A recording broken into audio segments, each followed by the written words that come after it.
explain the program in a few minutes. First, I want to explain like how we've been working Zoom meetings. I see a number of people that I think this is the first CCPC meeting, and we've still got more people coming in. We have found that what's better than putting links in the chat is to send an email, and we'll send that email out tomorrow, that has the links that we're going to talk about at the beginning of the meeting, upcoming events and so forth. So what that email, the title will be links from the CCPC November meeting.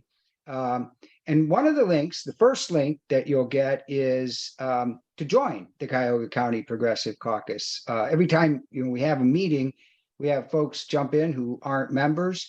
Membership in our organization is free, and chances are, if you're not a Progressive Caucus member and you are here for this discussion, you'll like what we have to offer. There'll be a donate link. We are all volunteer funded, all volunteer staffed, and to keep our office open and the stuff we have to pay for, like server to send thousands of emails, we need small contributions from people like you. So any donation at all would be greatly appreciated. We'll also send you a video of this event. All of our meetings are recorded on the CCPC YouTube channel. In case you want to share it, or I remember she said something that was really good, but I can't remember quite what it is, then you could look it up on the video. And we also, this email is going out to folks who registered for the meeting, but something came up and maybe they couldn't make it.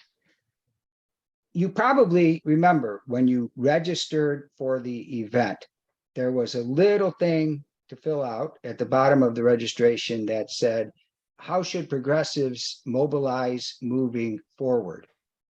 We had a lot of good suggestions. And so what we're going to do is we're going to send you a link to all of the suggestions that folks made. And so that, you can see we're not going to have time to go through all of that tonight. So that's why we'll send you a link with the suggestions.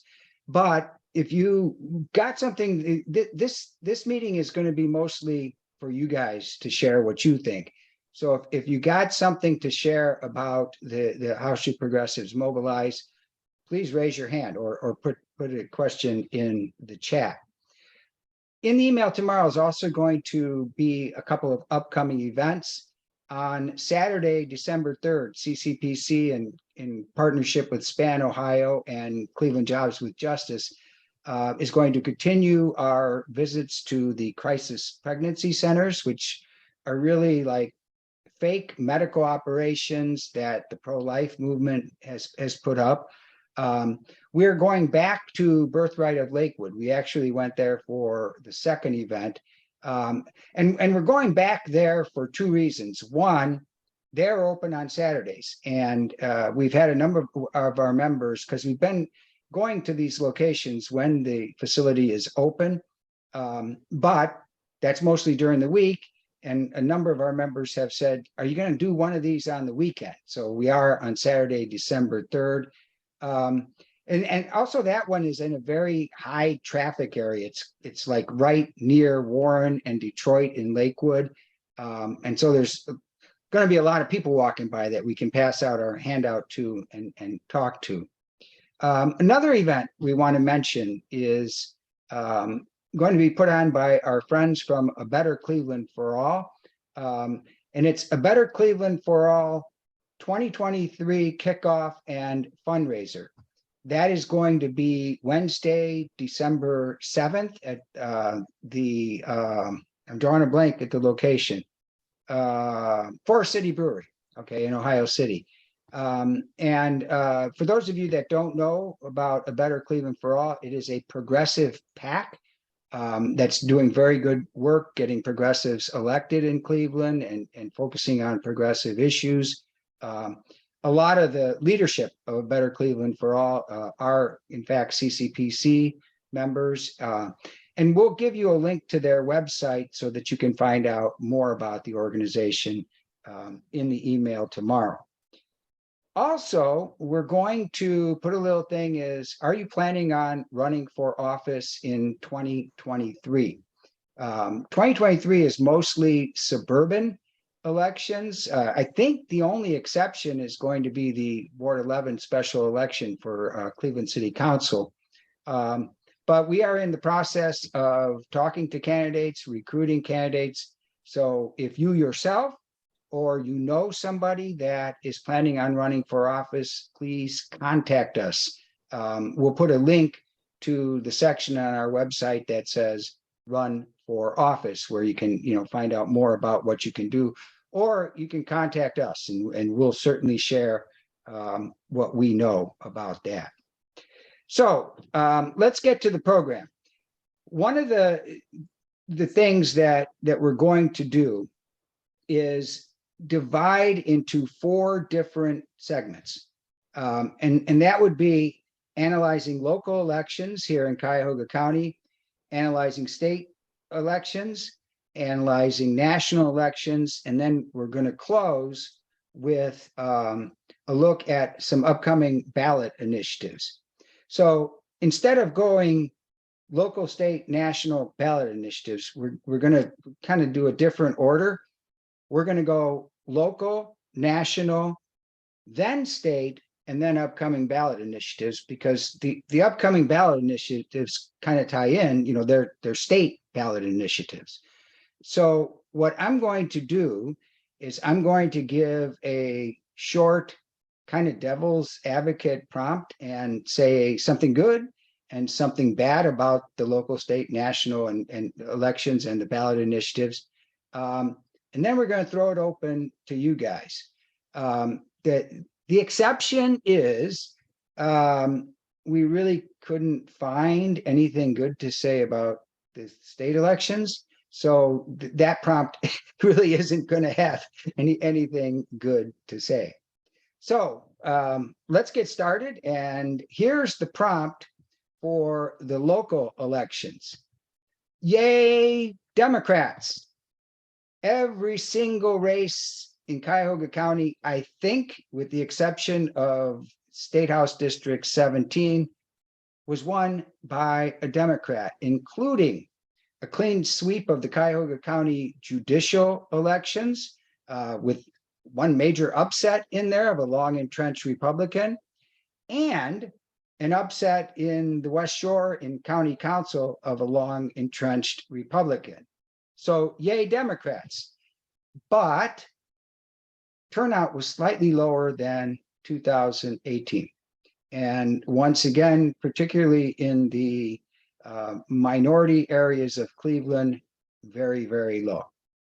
What say you guys?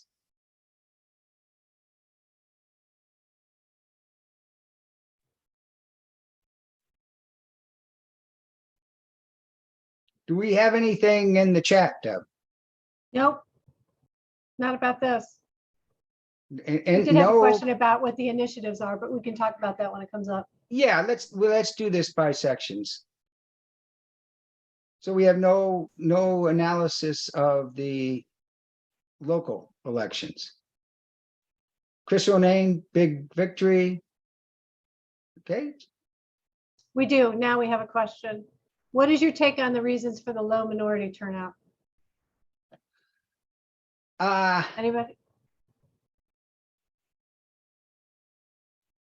Anybody want to give a comment and answer that? So we got Sam Stein has raised his hand. Sam. You have to unmute. Okay, got it. Yeah, I think really it was kind of the top of the ticket dragging that local stuff down. My experience knocking doors was basically not convincing people to vote for Democrats or the importance of the state race, but literally to even bother voting at all. And so, despite my efforts, hey, these are the races that really impact your day-to-day life here in Cleveland, just getting people to overcome the kind of weariness and cynicism with what was going on at the top of the ticket seemed really tough. And then just my recent experience, having just moved here like a month and a half ago, is there's some really significant challenges to registering to vote here. The way that, you know, elections and early voting take place versus where I just came from. So I think, you know, the voter suppression laws and some of the difficulties that are facing people with the BMV are, you know, they're having the desired effect of the people that put them into place. So I think, you know, doing some stuff initiative wise to just make it easier to vote, like it is in some of the other states where I've organized, would be huge. Sam, can I ask what other states have you organized in?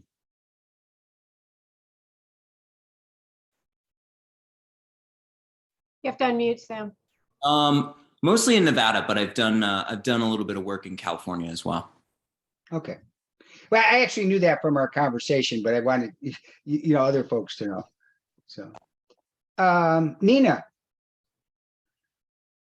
Nina, you have to unmute.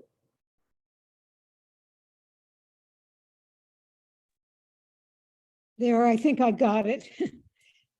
I'd like to share a direct experience that I had just with one person. This is someone who has never voted before, and doesn't watch the news, so is quite uninformed. And so I've been having conversations with this person over the last couple of years. And finally, he agreed to get registered. And we put in for his having a mail-in ballot. And it came, and he asked for my help to fill it out. And so we've had different discussions about this, and he did fill it out, and we sent it in. And he's asked me about what happened. And so what I've gotten out of talking with him is that, first of all, he didn't feel that the party in power made any difference. And we talked about that quite a lot. And he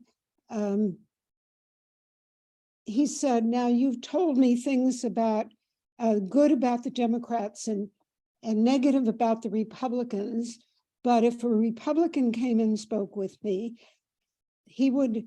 that person would have the opposite. And so how do I know? So we talked about knowing what in fact had happened under different party actions. I tried to stress with him that the only way to know was to see what people had done, what the different parties had done, and gave him some examples. And I'm encouraging him to follow the news. The other reason he gave for not following the news and absenting himself from the process is that he feels overwhelmed by difficult things in his personal life and his work life. And he said all the news is negative and he doesn't need more negative. So I think that illustrates some of the challenges that we face in bringing up the vote in areas of the city. I just noticed that Cuyahoga County Democratic Party Chair Dave Brock just hopped on. Dave, can you hear me? We just started a discussion of the local election results countywide, and what we prompted it with was great success in getting Democrats elected, almost a clean sweep, some major upsets. And but still turn out slightly less than 2018, particularly in minority communities in Cleveland. Would you like to comment? Sure. Yeah, it's great to be here, of course. What a difference a year makes. But I do. Yes, I agree with all of that, of course. I think 54 of 55 Democrats on the ballot in this county carried Cuyahoga County. And that was a direct result of our election day and Board of Elections operation, where we had 600 people involved, passing out the sample ballot, which helps in down ballot races, particularly not a lot of people were betting on Brian Mooney to defeat 16-year incumbent. I think that goes without saying, as well as Patrick Kelly on Cuyahoga County Council. Nan Baker has been a sort of thorn in the side of change and reform for a while. So all of that was very good. And the number of people who became involved was very impressive, and that's heartwarming. And I'm thrilled that so many new people who had never been involved with the party really got involved. And one of our own helped spearhead this, Nora Kelly, myself, Chris Glassburn from North Olmsted was the other, but and so many volunteers. So that's heartwarming, like I said. But the turnout, the unfortunate thing was when I, myself and Juanita, who herself is a proud progressive, got elected. We had 4.5 months and an election in between. So it was hard to get anything, but anything in terms of voter turnout, sustained efforts.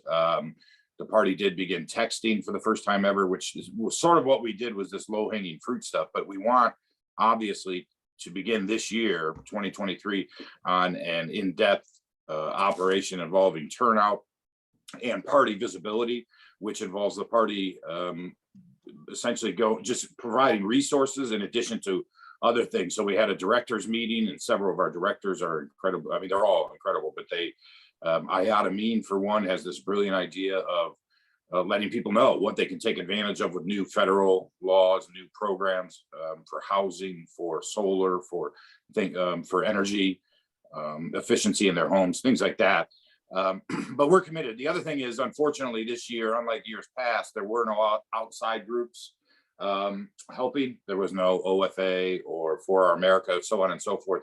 They all pulled out in February, which and you saw Pennsylvania wasn't just the Pennsylvania Democratic Party or the Arizona, it was all these other groups. And we had none of that, unfortunately, in Cuyahoga County. So, but the only thing I want every sentence to end with the word turnout, henceforth, for the next 2 years, and particularly in 2023, because we can't start in summer 24 and assume that people are going to say, oh, great. Now, I think one thing that we did see with this election day operation was the brand of the Democratic Party and the power of the Democratic Party still holds sway. There was a great many people telling us Chris Ronayne's going to lose Ward 1, for example. He ended up winning 10-1.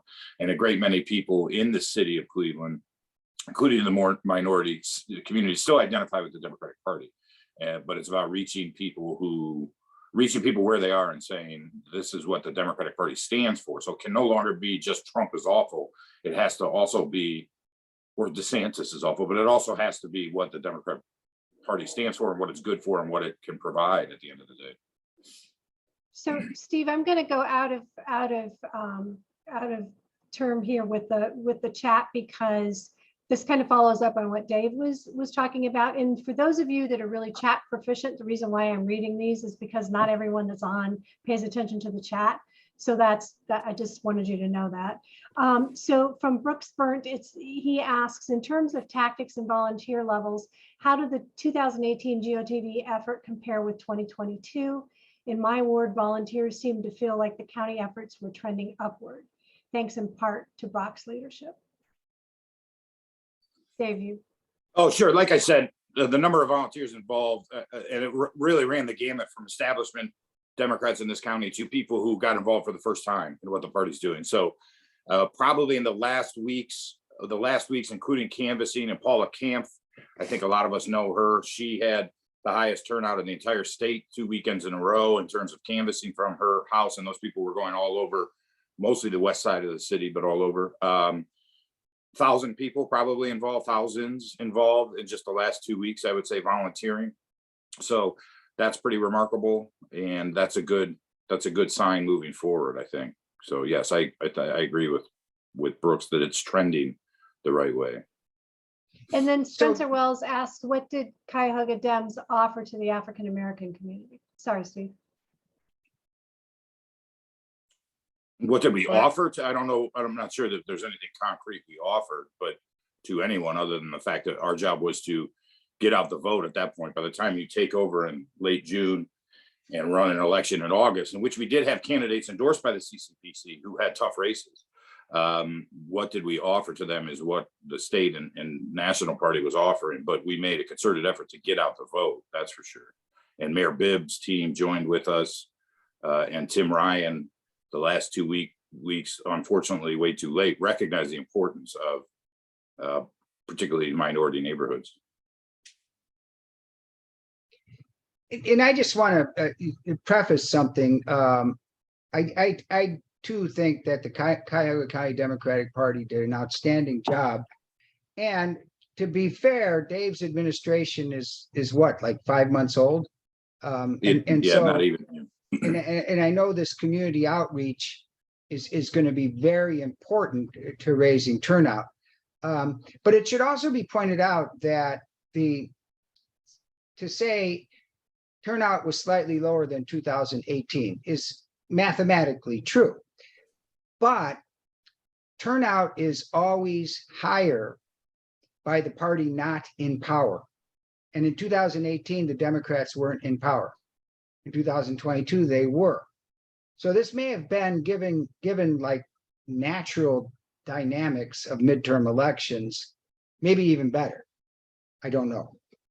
Yeah, and our mail-in returned VBM ballots were lower than 2018, but in-person voting was higher than 2018. So, and that was where we played a significant role. We also, first time, like I said, sent a text a week before the election, the Monday before, 8 days before, to something like 60,000 people, 45, whatever, telling them to return their ballot.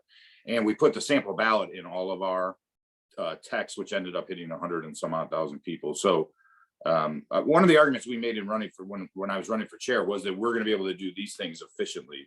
And really the only hope for getting turnout up in the city would be if we have operations like this that can also be utilized for that. Okay, we have Michael time for Dover. one more comment on the local front, then we got to move on to stay on task. Do we have any hands Michael, up? I see. Oh, yes. Mike. You have to unmute.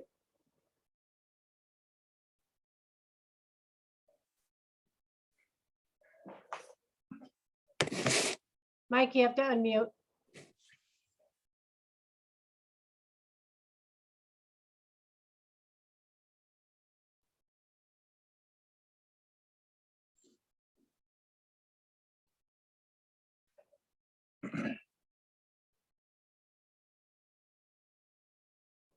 Mike, can you hear us?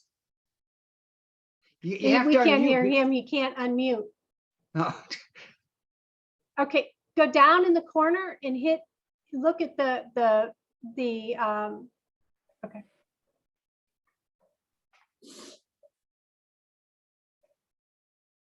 I'm There you so go. sorry. I'm so sorry. Go ahead. Dave, it's great to meet you electronically. I'll try to be quick. I did write up some notes here that I wanted to share that may answer this question in my mind. Starting with ever since I arrived back in Cleveland in 2007, I got deep involved in the Obama campaign, working with Pat Blakowiak and folks, and then locally in Bracknell in 2012.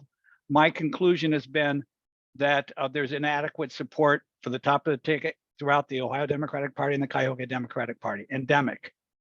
A lack of transition to our new CDP leadership, with which you are part of, and its hopeful refocus on precinct level, not club level, precinct level organization. The missing of key deadlines for serious voter registration activity, the lack of focus by candidates on basic human needs and human rights, including women's rights. I don't see that our handout even said how we should vote on the statewide referendums. Proliferation of innumerable progressive and other electoral operations, PACs and you name it, everything that aren't coordinated, as Carl Davidson and others have pointed out. We need coordination, or we need to work directly in the Democratic Party, which is my conclusion. Confusion amongst voters about reliability of absentee voting, in-person voting, drop boxes, and the decision to wait until election day, and when, as we know, people end up not voting after all. a satisfaction on the part of most elected officials and our members of Congress with the likelihood of their reelection and inadequate support for the top of the ticket, as always, over focus on judicial candidates rather than the top of the ticket. Great workers' first mobilization campaign, but it was unclear even to some veterans what this was, who this was, and how to get involved.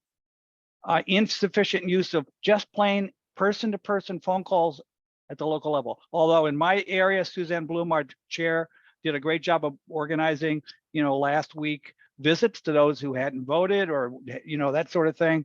That was great. As David said, lack of national and state support. And I think the lesson of Georgia, which I was really involved in supporting the campaigns for Senate in the fall and summer of 2000, plus through the Workers' Families Party, deep canvassing is how they won those elections. We need to start doing deep canvassing at the local precinct level so that next time there's an election, we're ready to roll. That's my view. That's it? No, thank you. Hey, Michael, can you email me? Do you have my email? Can you please, I'll put it in the chat. Please do email me. I agree with, I think everything you said. So some of it was of course beyond our control. But yeah, you're right. And we have a lot of answers already in place in terms of what we're doing. And I'm not going to take up all your time. I hope all of you, if you are not receiving the CCDP's emails and would like to, also, I'm going to put my email in the chat and I'll make sure you get them. But we have announcements coming over the period of the next week. We're meeting with the city and ward leaders on December 1st to debrief. We're meeting with the Central Committee in probably December, maybe early January at the latest. Also to debrief, and we're going to send out surveys where people can give feedback, legitimate feedback, including typing their own thoughts and whatnot. So we are ready to roll, and we have a great team, a really great team, so many people, and we just want to keep adding to that team. So I do. Dave, is there a link somewhere on the website on how to sign up for CCDP emails? Yeah. I mean, I can. Yeah. No, if it's on the website, I'll find it. I'm thinking I should start including it in the CCPC newsletter. Yeah, that'd be a big help. But Michael's right. I mean, too many people. The one thing that the Democrats get caught up in the cults of personality and individual candidates, and the Republicans, what they do well is they get more focused on republicanism, which is of course now Trumpism, and they're able to, as long as you're a Republican, they're going to vote for you. Whereas I think Democrats, and sometimes rightfully, are focused on individual candidates, and we had a lot of that this time. So we want to try to build the brand a little bit better and make it more inclusive. All right, we need to move on to the next segment, which is national. And the prompt for national is, yay, Democrats, bucked like a 50-year trend of the party in power getting wiped out in the midterms, kept control of and hopefully expanded a majority in the Senate, prevented the House Republicans from a landslide in the House, but Republicans are likely to win the House by a narrow majority. Kevin McCarthy is likely to become House Speaker. About 4 million more Americans voted Republican this time than Democrat. And as you probably know, Donald Trump announced he's running for president last evening. Comments? Sarah's got her hand up.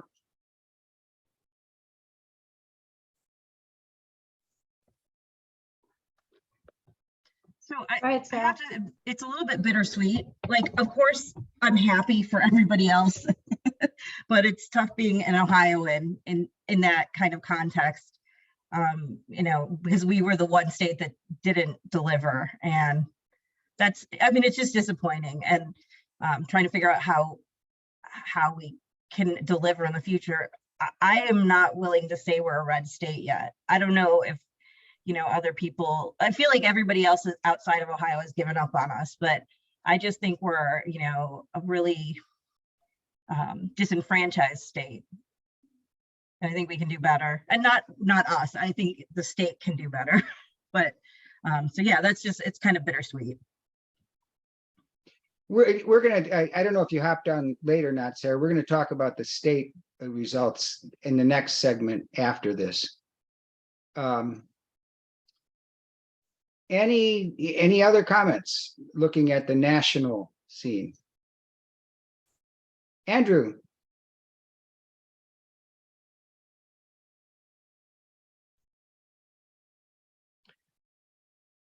Andrew, did you raise your hand? It looked like you did. Yeah, I did. I'm sorry, I just forgot what the unmute was. Just that young people really saved us. And I think we really should maybe focus on getting the younger people involved and really focusing on issues that matter to them. $15 an hour minimum wage, student debt, other issues that will just keep them coming back and having them support the party. Yeah, I had read that Gen Z turnout was the highest ever. And what I'd be interested in finding out was that true in Ohio as well as nationwide?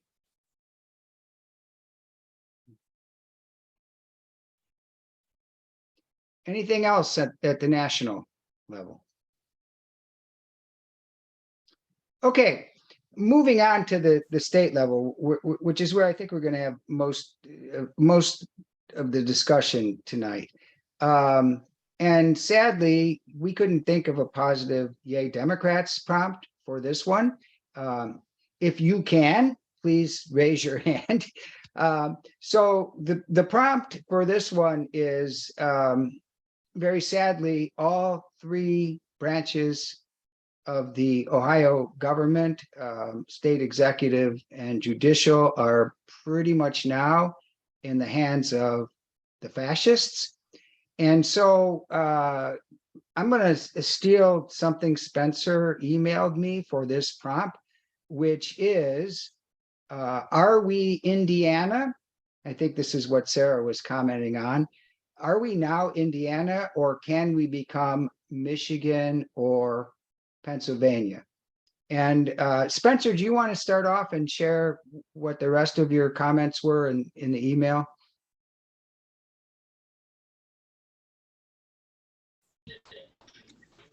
Oh, hi. Yeah, I think Steve and I had a long talk about this, but I think the metaphor of becoming Indiana or becoming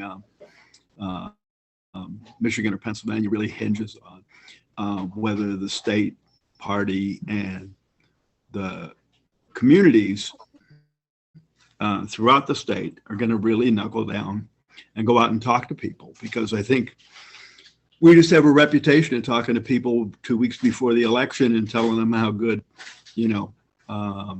so-and-so is, and they don't know so-and-so. So-and-so doesn't come out to their church. So-and-so doesn't come out to their community meetings. We just don't have any base. Steve, you have Nina? Nina, well, Ken, we haven't heard from Ken yet. Let's do Ken first. Okay. Then Nina, you come after Ken, but he hasn't talked yet. Okay. Yeah, my question, I think we all know about the fact that Ohio's been gerrymandered to hell. Does that have a part in the returns we got last week?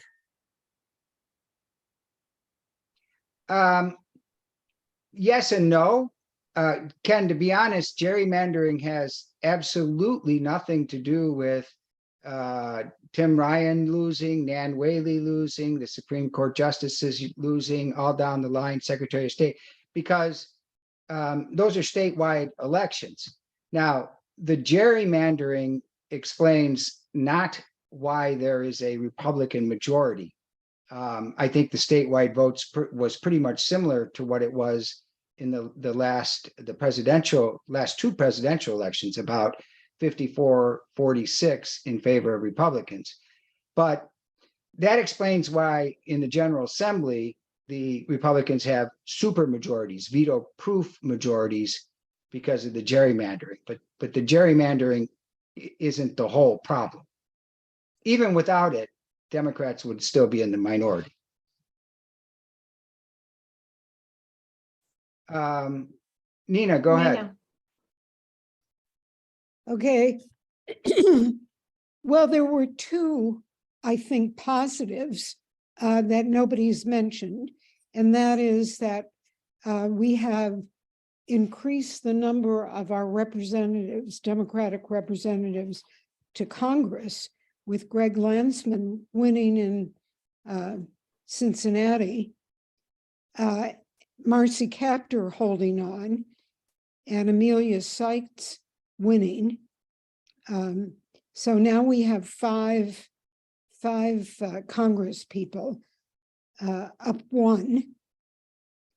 And that is with Ohio losing one seat. So that's a little better. The other positive was, I think, with the Ohio Board of Education, that three Democrat, more progressive people are now on the board, which is really important. So those were somewhat good things in an otherwise dismal election. Thank you, Nina. Before we get to Sam, I just want to say two things about you mentioning the congressional races. Those were toss-ups. Now, if those three had gone Republican, think of this. Republicans would have had a 13-2 advantage plus 11. Instead, they have a 10-5 advantage plus 5. So that's 6 seats, a 6-seat difference. Think of right now, if they were counting up, and it looks like it's going to be real close, but the Republicans are going to hold on. But what if the Republicans had 6 more? See, the national scene would be completely different. The point about the school board is good. I don't know if you saw this, but Republicans, in their infinite desire to suppress the will of the people, are looking at a bill to greatly decrease the power of the elected state school board. Sam, go ahead. Yeah, I was just gonna say, basically, keep organizing at the local level. Give people a positive agenda to support, so that it's not just, oh, hey, every 2 years we show up, we knock on the door, here's a bunch of candidates, vote for them. Like, hey, here's what we've done in the community, and here are some positive steps that we're going to take to make things better if you give us power. And I think that'll turn people out. What I heard time and time again when I was knocking on doors was, why should I vote? It doesn't matter who's in charge. Everything gets worse and worse. And, frankly, like, I honestly share a lot of those sentiments. So I think that the remedy to that is being forceful about issues and not candidates, and saying, here in Ohio, here's what we can do and here's what we will do. And I think people can get behind that if you prove that you've been out in the community doing that work when there's not an election coming up. Sarah.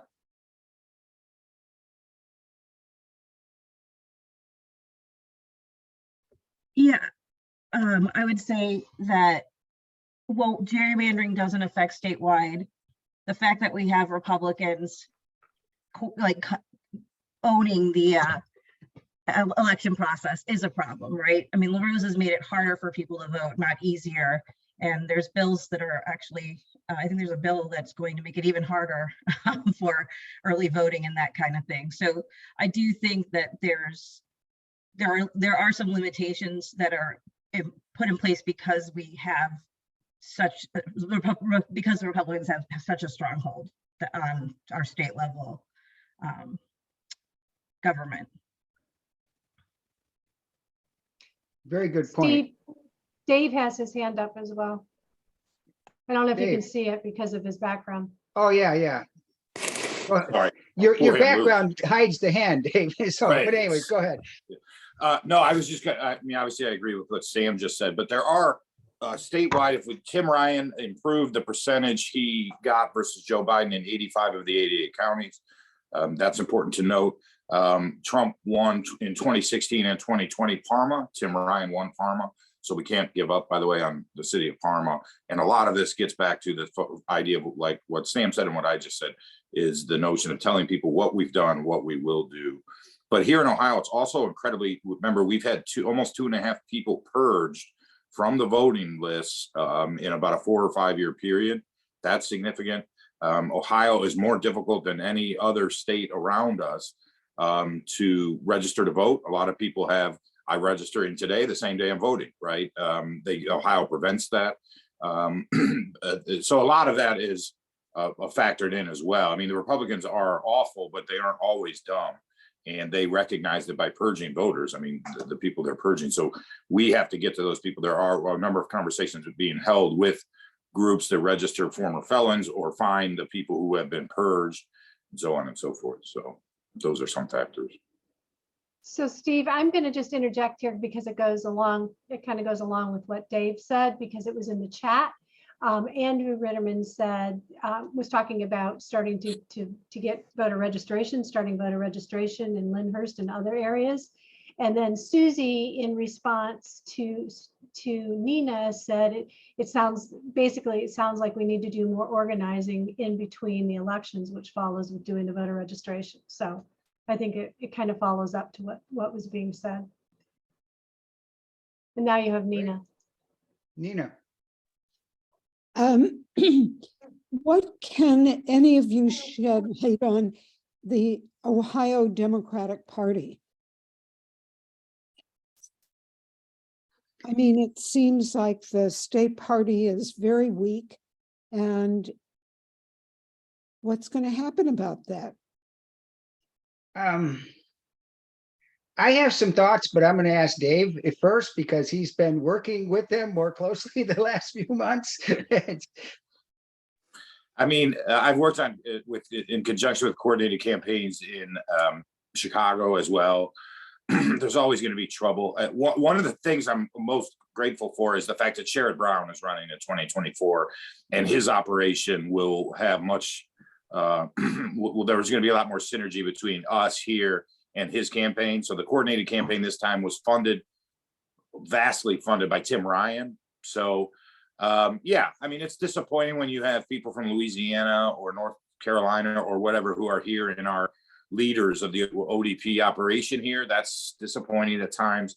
You know, like I said, these outside groups left, people gave up on Tim Ryan, and Tim and I have talked. We talked routinely throughout the last week's campaign, as well as just 2 days ago. There is some truth to the fact that had Tim Ryan not run such a great campaign, the money they spent to defend JD Vance probably would have otherwise gone to Nevada and led to a defeat there by the Democrats, I suppose. But I'm not one who feels it always necessary to bash the ODP, but there are a lot of people in this county who do.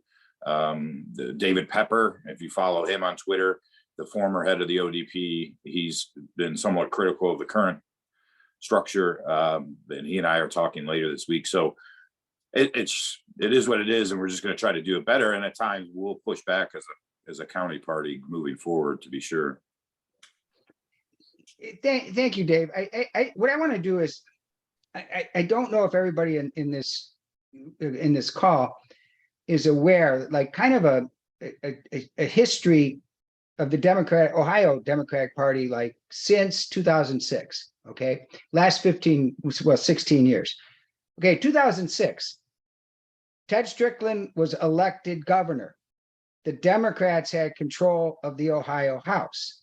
Okay, great. Okay, the Republicans got all kinds of scandal. They were booted out. All right, but then 2010, the next gubernatorial election was a red anti-Obama wave. Okay. Then 2012, when Obama got reelected, the Republicans had perfected, after their wins in 2010, the art of using the computer to make very sophisticated gerrymandered districts. So the Ohio General Assembly started going downhill. 2014, the debacle of Ed Fitzgerald at the top of the ticket. A lot of like sequence of bad luck for Ohio. and it's not just bad luck, but those trends that I'm describing are bad, okay?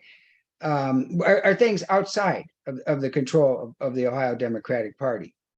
Well, 2016, still we're a battleground state in presidential elections. Surely Hillary Clinton will carry Ohio and not Donald Trump. You see what I'm saying? 2020, Biden was ahead in the polls. Okay, we're back to being blue. But my point is, and you guys agree or disagree with this, it's been a snowballing effect to the point where it's now a downhill avalanche in Ohio, because with those repeated defeats and then, you know, the national forecaster saying, oh, Ohio's a red state, and you shouldn't put any money in 24 in Ohio. Well, that's the problem, because the belief that there is no hope in Ohio means that at the national level, no infrastructure is coming to Ohio. And some of you have suggested, and say, well, what we need to do, well, of course, we need to increase turnout in the big counties, but we also need to get into those rural areas. And I made the point in a conversation with Mike, that all sounds good. Organize at the precinct level. My precinct in suburbia, I live in Middleburg Heights. Every single house in my precinct is within a half mile of my house. Think of a rural precinct where houses are sometimes a half mile apart. Okay, it's very difficult organizing, and it takes a lot of money. So, you know, it's a sad state of affairs for Ohio, so the reason I kind of offered that up is to kind of piggyback off what Dave said about bashing the party. You know, it's just been a sequence of bad events the last 15 years. Mike, is your hand up? Yes, and I unmuted myself. They've changed the color of the Zoom icon. So okay, and I'm colorblind. All right. Yes, I agree. We need to develop, like I would sort of say, sister city relationships. Every single urban district should have like sister city relationships and assigned people to work with the people in the other outlying cities and county seats and things like that to build real relationships. We should invite them to talk to us in our clubs and vice versa, and try to get, you know, some real relationships going. One of the things I noticed hanging out in Fairport Harbor, where I keep my 14-foot yacht, little rowboat I have out there, is that they're killing us in the bumper sticker and sign department. They killed us during the Trump campaign, and one reason why they think they won is because they had 5 times more flags and bumper stickers.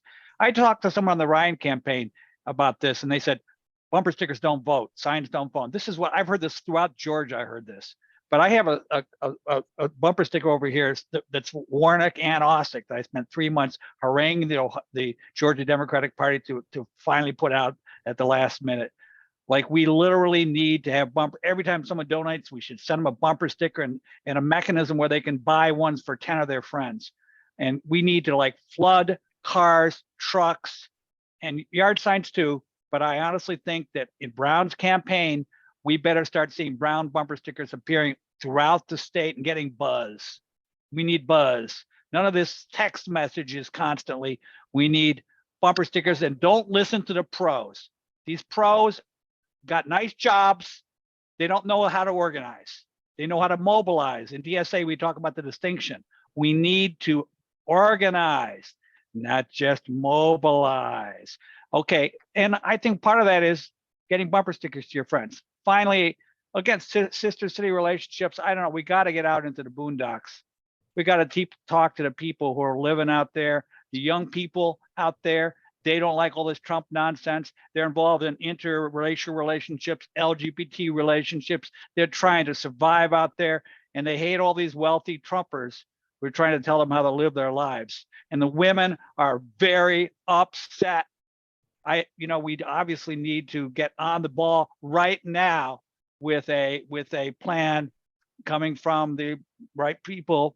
On the left, we cannot lead this campaign. It's going to come from the groups that have been involved in women's rights organizing all along. We need to support them and get that going.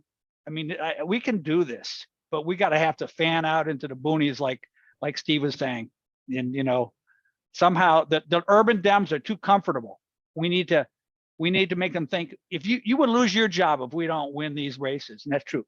Quickly, while I have the floor, I just want to show you the data I have. I did this in fall 20. I talked to every state Senate candidate, either by Facebook or email or on the phone. There's some wonderful campaigns that Nikki Antonio helped build. We did a wonderful job recruiting wonderful, moderate, liberal, caring, and progressive people statewide. But statewide, we only got about 36% of the vote if you add up all the Senate candidates in competitive races. Now, this year we have a higher percentage because we had more incumbents running for re-election, you know, in the non-presidential years. But if you add up all the votes, and I posted the data there, for both years, for those Senate seats that were competitive, so I've just deleted the data where there was no Republican and no Democrat, we won 42.5% of the total vote. Gerrymandering does not explain that.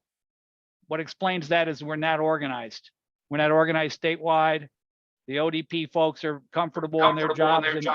Columbus, you know, we need to get out into the boonies and start organizing. So Steve, I'd just like to say there's a lot of chatter going on in the chat about how people need to feel more connected. And I don't know, Eliza, if you want to speak up, and because you've been making some good points in the chat, do you want to say anything? You have to unmute.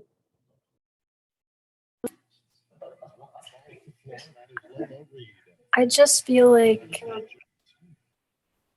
there is no place to do politics, to have conversations. I think in other areas of life, we know exactly where to go and how to behave, whether that's the grocery store or a sports game. That's where people are. They're not coming to city council meetings, you know? And so I just look at things very sociologically. And I don't like being treated as a number. I don't like being treated as a vote. I don't like when people knock on a door with that basic operating premise. And so I rather that we think about how we're actually connected already. We're only influential really to people we're already connected to. You know what I mean? That's my feeling at this point, but I'm open to persuasion.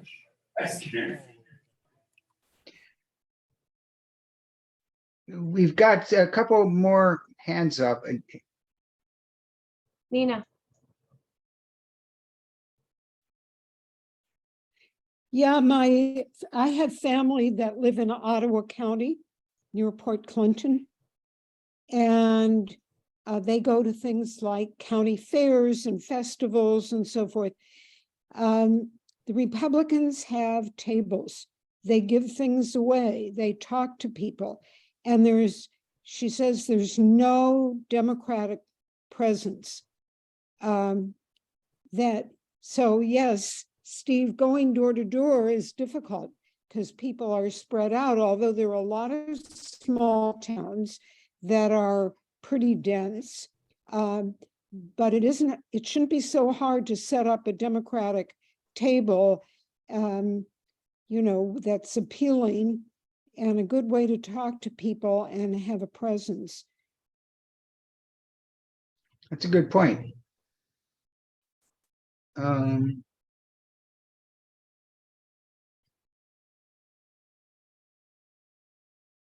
We've got another raised hand, Marcia. Hi. So I'll say, Eliza, I didn't understand your point exactly. So maybe I'd like to hear a little more about it. Second, I have a few things I want to say, so I'll kind of rattle them off and people can react if they want to. Second, I think organizing as opposed to mobilizing is exactly what we need to do. And it needs to be coordinated with the state Dems. And I think that's a little challenging at the moment. What I understand from some things I've read is that Liz Walters had a had to deal with a lot of debt and disorganization. And so it took a long time for her to get things organized. That's a little unsatisfying to me, but maybe that's the reality. Someone might know more. I'm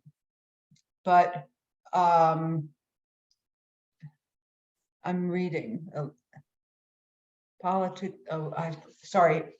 I can't read and talk at the same time.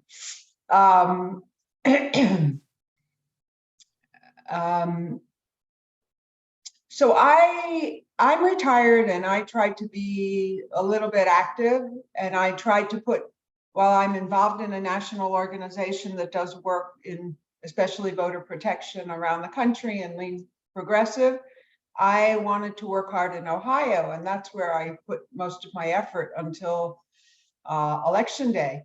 But I'll give you an example. I was signed up to do ballot curing in Ohio. I trust everybody knows what that is. And when the results came in, I got no message that said, oh, it's too late, you know, the counts don't justify continuing to have those ballot cures. Thank you very much for signing up, and we're really glad that you did. And I wrote to a few people and I said, so what's the scoop with ballot cure? And I even wrote to Liz Walters and I said, sorry? And I wrote to Liz Walters and I said, gee, it's not nice to have volunteers that you don't thank and graciously and keep them engaged, instead of, you know, when they've marked something on their calendar and then you just ghost them. It's really troublesome. Now, and I've had some conversations with some other groups. Some people ask, where was Sherrod Brown in terms of campaigning in this election? And where was, I mean, the concentrations of Democrats in this state? And my understanding is if we had good turnout in Cleveland and Columbus and Cincinnati and Toledo, we could win these races. But the turnout was horrible in Cleveland. And where was Mayor Bibb in terms of working on that turnout in the city? I mean, I think there's a lack of engagement and collaboration. Finally, I'll say one other thing. There's a terrific head of the Geauga County Democratic Party who really knows how to engage her people, and we could learn a lot from her. Thanks. Steve, I think Dave wants to say something. Yeah, Dave? yeah. With 2 months left in the campaign, Mayor Bibb had initiated his own canvassing operation for the city of Cleveland.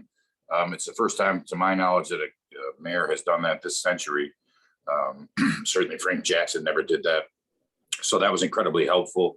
And that's going to be ongoing and something that'll be going on all throughout 2023 as well.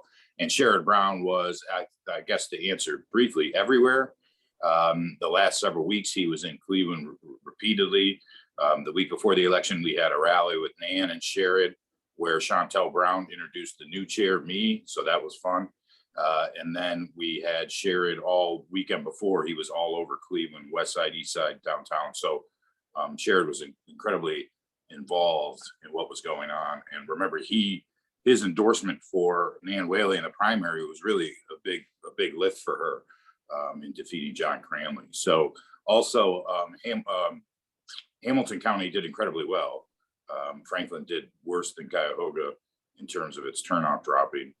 Montgomery did pretty bad too. So Lucas did bad, but yeah, no. So I mean, there's a lot of work to be done, but Cincinnati actually did pretty well. Dave, let me ask you about Cincinnati, because they had such a competitive congressional election. Yeah, the congressional race matters. Yeah, 100%. Okay.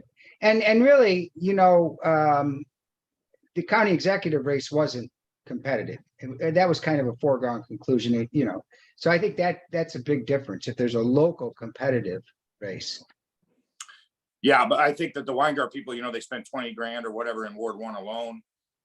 They had institutional support there. And again, Ronayne still won 10-1. So No, I think you're 100% right. If there are close races, and that's why, yeah, there's still a lot to dig through, but yeah. So,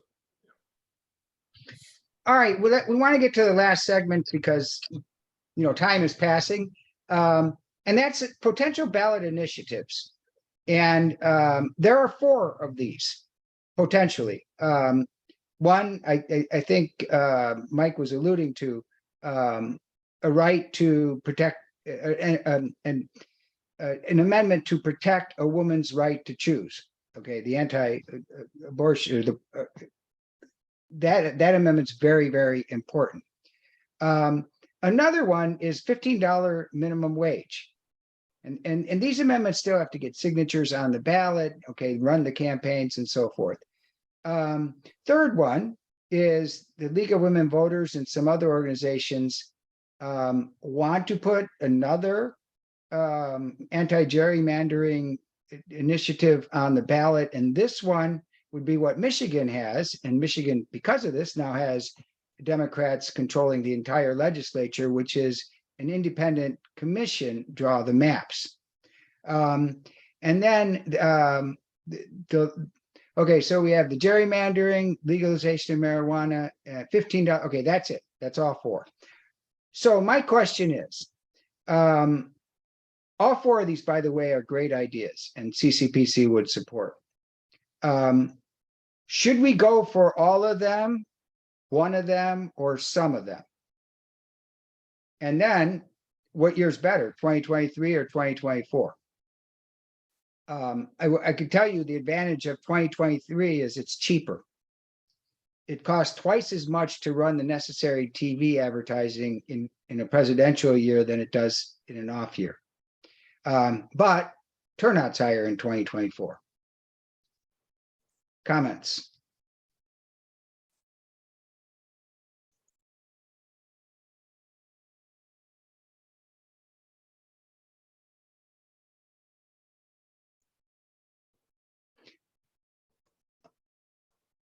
And I think it's generally agreed that only ballot initiatives can make positive change in Ohio at this point.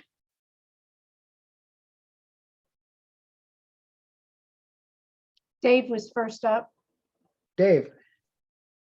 Yeah, I don't want to hog the spotlight, but yes, right. It'll cost $3 to $4 million per each of these, roughly, just to get them on the ballot. 2 to 4 million, and then possibly, and then obviously you talk about the advertising.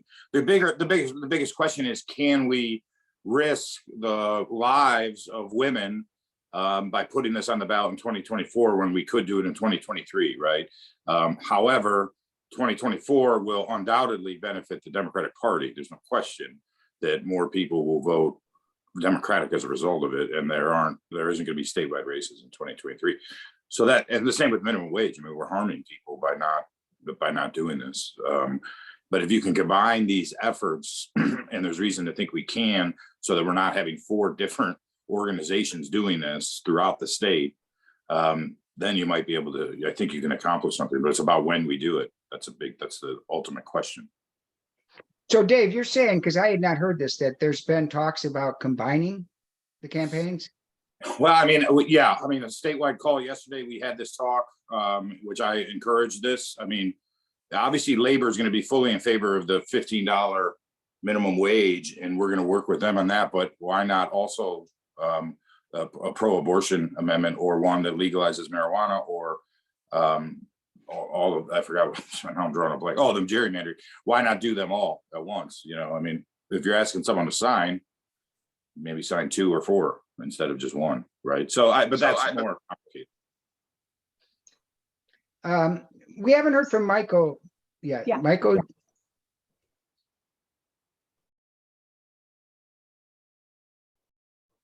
Yeah, I've heard rumors to the effect that Republicans may attempt to change the rules with respect to ballot initiatives in terms of raising the number of signatures required for an initiative to be approved. Has anybody else heard about this? And is this something that Republicans are thinking about pushing soon, say in the upcoming lame duck session? Wouldn't be a surprise. I do know Frank LaRose made the statement that he thinks that for ballot initiatives to pass, that maybe there should be a 60 or 70% threshold. And that's what you bring up, Michael, is a horrible possibility, but a very real possibility. Then you have Sarah, Steve. Sarah? That is actually, I don't know if it's an actual initiative yet, but it also would require people to have photo IDs. It would also reduce the number of early voting locations. So that it's a whole package of ways that they want to basically disenfranchise all of us, which is what we would expect. But I was just going to say, I think we have to get the woman's right to choose on the 2023 ballot, because every woman I talked to wanted to know why it wasn't on this ballot. And they will, we owe it to all, we want it, and I know we'll turn out to vote for it. So the other ones are awesome too. So I'm all for doing all 4 of them, but I mean, we have to get that on the ballot as soon as possible so that women have that right back. I mean, we've been reduced to 70% of a person, 50% of a person, and we'd like our rights back. So that's my 2 cents. And your 2 cents, Sarah, makes sense. I can just add, Steve, because I just got this in email. A lot of what you were just talking about, Sarah, with the taking away voter rights, they already have a bill that's been introduced that they're working on, and they're taking it up. It's House Bill, I think it's House Bill 294. And so it may happen a lot sooner. This is just specifically the voters' rights issues. And for those of you that aren't familiar with the Ohio General Assembly during lame duck season, that's when they conduct their most horrible business, because they're safely past election time. The other thing is this voters bill had a few kind of decent provisions in there, like automatic registration through the BMV, but they've taken all of the good provisions out. They just amended this bill, and all of them, they took out all the good provisions. So just be on the lookout, because it's probably going to be moving before the end of the year. Yeah, and that's how they operate during lame duck. They had those somewhat good provisions in when the bill was going through the committee. Wasn't that introduced, Deb? We were working on this with the End Poverty Now Coalition way last year at the beginning of this session. And that was the one that, it's not that bad. But now we get to lame duck and they're taking that stuff out. That's what we have to watch for. Yeah, the other thing is when the bill originally came out, a lot of the good stuff was in the beginning and all the bad stuff was in the middle and the end. And if any of you have ever looked at Ohio legislation, proposed legislation, it's massive. So, I mean, they're pretty strategic on how they do things. So, Nina, is your hand up?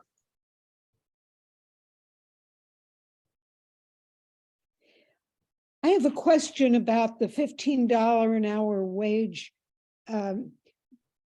putting that on, making that in the embedding that in the Constitution. I mean, $15 an hour isn't very much, really, in terms of what's needed.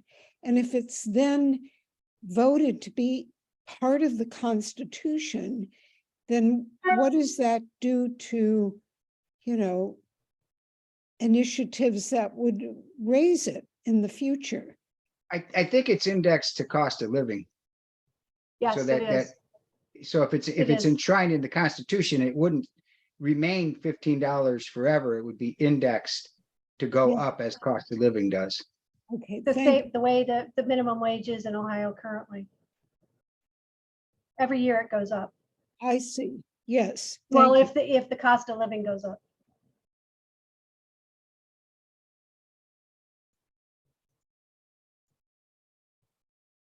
Anything else in the chat, Deb? I'm not seeing any hands up. Oh, we had Marcia just put her hand up. Oh, Marcia. So I'm involved with Moms Demand Action for Gun Sense. And that organization does a very good job of identifying people who are interested in working on legislative action and helping and developing with a small committee of people. I mean, I can't say that it's made any difference with our supermajority Republicans. So maybe it's futile, but when these terrible gun bills go up, they receive like 100 written testimonies and a number of in-person testimony and bunches of people in red shirts, which is the Moms Demand Action colors. And at least we make a big fuss. I mean, it may be that given the way the supermajority is set up, that all of this feels good but does no good. I don't know, but it's a mechanism that engages people for what it's worth.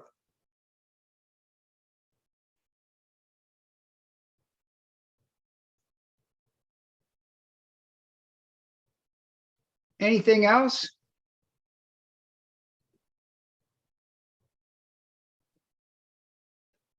Eliza, Liza? did you want to say something? There you go. Thanks. I'm curious what you think of broadening the impulse to have a constitutional amendment protecting the right to abortion to all bodily autonomy.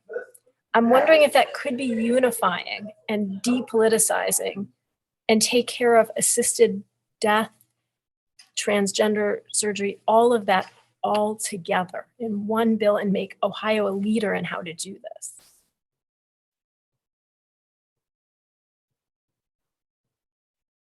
Short answer is that sounds really good, but I don't know. I do know that, you know, experts in the field, there's a group of physicians, there's Planned Parenthood of Ohio, Pro-Choice of Ohio. They're looking very carefully at the language, you know, because it's like, well, we had conversation. Kelly Copeland was at our September meeting, and we've had conversations with her. What she kept saying over and over is there's one shot at this because it costs so much money at the amendment. So I don't know, Eliza. It might, you know, it might be good to contact those organizations because they're in the process of strategizing the wording of the amendment. And I don't know if they've looked at it at that angle. Deb, do you know? I think I just was looking really quickly because I'm kind of thinking that it's a one issue. You know, they're so restrictive on these referendums and the ballot initiatives that there can only be one issue per. And so I think that's probably that could be an issue.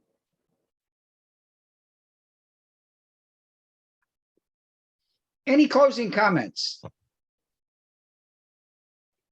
Okay. Oh, go ahead. Marcia? I'm just curious, what do we do with this, what we've discussed? Where do we go from here? And I'm not clear how this group coordinates with the state Dems, et cetera, or the county Dems, or regional town Dems. I mean, I'm in Shaker and there's a Shaker Democratic group. Marcia, are you a Progressive Caucus member? You're saying you're not? I think I am, but I haven't come to meetings very often. I'm spread too thin. I apologize.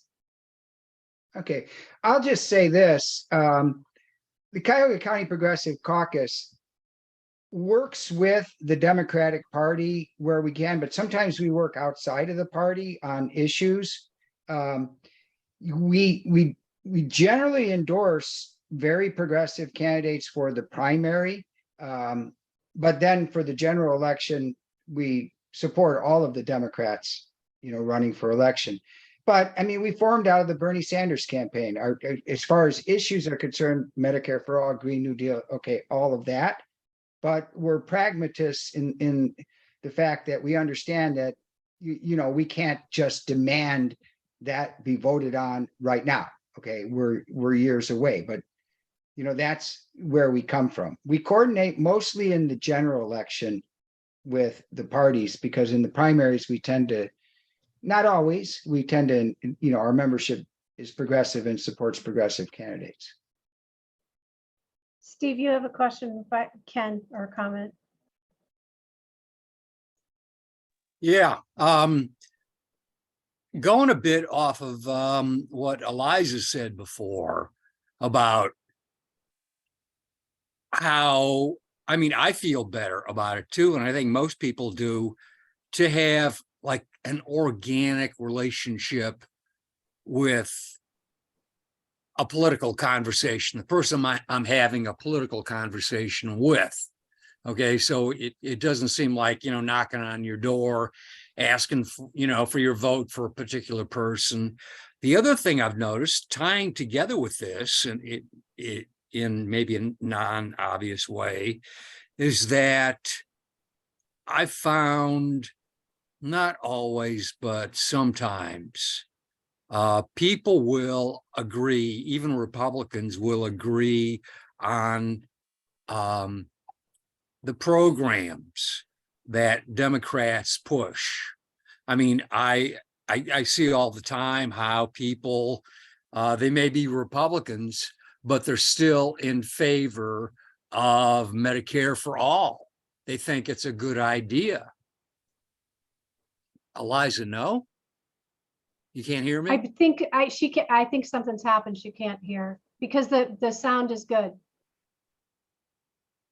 Oh, you can't hear me?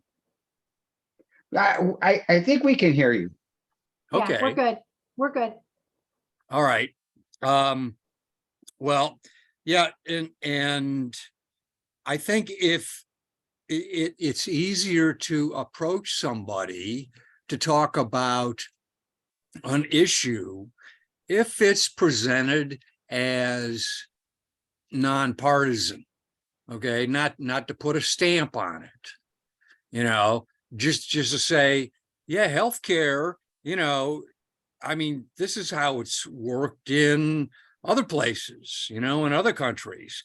Or, I mean, if you walk up to somebody working in a fast food place and you say, gee, don't you think we should have, minimum $15 an hour wages? Anybody would agree with that, wouldn't they? And we don't have to come across as a Democrat to do that, or any party. But the thing is, if we talk the issues which people can agree on, then they might find out somewhere along the line, well, geez, I'm agreeing with all these Democratic points of view. Okay, so it could come in that way. And another thing is, in terms of organizing, I mean, I've been a member of OPIRG for a long time, and they're purely issue oriented. Okay, and you get on their mailing list. They send you stuff in the mail. You want to hear more about it, what they're doing, they'll call you up on the phone. Yeah, eventually you start donating money to them. And they've been going on like that for 20 years, at least, probably longer. And I think what they have would be a good kind of quote unquote campaign without being a campaign to promote, especially here in Ohio, where what the heck else can you do, for most Ohioans, especially non-urban ones? How else can you talk to them about voting Democratic? You really can't. The only thing to do is to talk to them about about issues that they find relevant to them. And I'm sure, I mean, Democrats have so many great programs that even somebody who lived on a pig farm their entire life are going to find some affinity with some Democratic programs. And I think a conversation with them wouldn't be that tough if you get away from, anything that produces anger. I mean, people just love to be angry, and all this drama. I think that's what makes Trump so popular, the anger and the drama and the drama is incredible, but if you talk about issues, and people think better if they're not angry, so if you keep things cool and calm, and I mean, isn't this a great idea? Don't you think our government should be doing this? I mean, what do we have the government for if they're not protecting, like how much people earn, if they can live on what they have to go out and work for, that they don't have to work 2 or 3 jobs, to keep a family together. We talk about the issues, and I think people, some people might calm down and come along. It's a long game to play the issues, but to try to work the quick short game, like 30-second and 15-second commercials, vote for our guy, it's too expensive, and I don't know, that doesn't strike me right either. It's like somebody knocking on your door and they want to hand you some literature and walk away. I mean, a commercial, a political commercial is kind of like that, where I think if we build up a relationship, like even if it's just over the phone, email, maybe have a meeting once in a while, like a happy pie night or something, get together and talk about some issue, ask questions about this issue. Ken, there's something that's it's pretty recent, and some campaigns are using this almost exclusively. It's called relational organizing. And I think this kind of is what Eliza was talking about too, where you're not talking to targeted voters. You're talking to people like in your phone who you have a personal relationship with. And so like if somebody in your phone gets a call from you, your name pops up. And so you're not talking to that person as a cold, the term in politics is a cold call. It's somebody that you already have a relationship with. So guys, it's getting close to Dave has his hand up. Dave, wrap it up for us, please.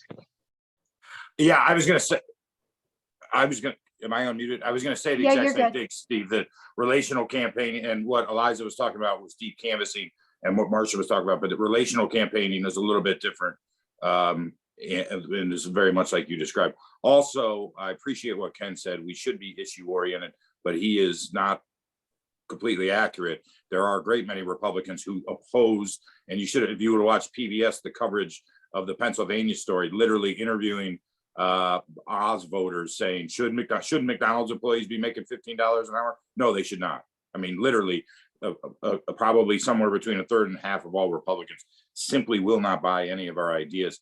And my only thought on Eliza's got a great idea about the bodily autonomy. I think I would love that, obviously. But I think that the argument would be that if the abortion amendment is put on our constitutional ballot in this state, that it passes probably 58, 60, 62%.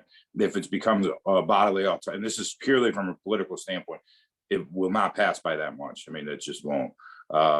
So it's unfortunate, but that's just the way it is. If this was Massachusetts, Eliza, I'd be saying, let's do this and let's get this passed. But unfortunately it isn't. So, but issues is all correct. So thanks for having me. Yeah, just Steve, you moved, sorry. Employers there you go. Oppose the minimum wage as well. And we know that for sure, because they're not paying their employees a minimum wage. They could choose to do so if they wanted to without a state law. So, hey, when we set this meeting up, we were talking about, well, should we get experts? And we could do that, but then we decided that you guys are just as smart, if not smarter, and than experts, and you proved it tonight. So thank you very much for coming this evening and giving us your input. Please feel free to share the video of this event. We found that we get like sometimes hundreds of people look at the videos of our events. More people look at them than actually show up. So I guess that's a good thing. Real quick, we had talked about getting together for the holidays because we haven't had a live holiday party since before the pandemic. And so we went through some possibilities, and we decided we're not going to do anything before the holiday. We're going to wait until January because that's better for a lot of people. People's calendars are like, every night something, before the holidays. So this January, we're going to have what we're going to call a 7th anniversary celebration fundraiser. And January of 2023 is the 7th anniversary of our office opening on Detroit Avenue. So we do not have the time, date, and venue set yet, but very soon we'll be letting you know about that. So again, thanks for coming tonight.